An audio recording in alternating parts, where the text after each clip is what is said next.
నాకు ఈ స్థితి ఎందుకు వచ్చింది? ఇళ్ళగానే ఉన్నాయి, సమాధానం లేదుగా. అందరూ ఉన్నారు కానీ ఒక్క మాట మీద నడవటం లేదుగా. అన్నీ ఉన్నాయి, కుటుంబ ఆరాధన లేదుగా. అన్నీ ఉన్నాయి, అభిషేకం లేదుగా. అన్నీ ఉన్నాయి, నమ్మకత్వం కనబట్టలేదుగా. నీ ఇంట్లో పోరు ఎందుకు మొదలవుతుంది? నువ్వు పట్టింది ఎందుకు కలిసి రావటంలా? నువ్వు ప్రయాణం చేస్తే మార్గాలు అన్ని అడ్డుబండలు ఎందుకు వస్తున్నాయి? ఒకప్పుడు నువ్వు ప్రార్థన చేసుకు బయలుదేరావా, అన్నీ అనుకూలంగా మారే. ఇప్పుడు ఏమవుతూ వచ్చింది? అసలు విషయం ఏంటంటే ఆత్మీయ జీవితంలో పెరగకూడని క్రొవ్వు పెరిగింది. ఆత్మీయ జీవితంలో దేవుని మీద ఒక రకమైన వేహ్యమైన భావం కలిగింది.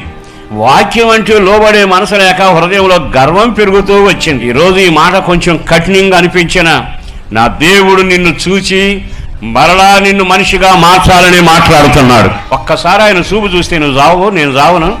దానికోసం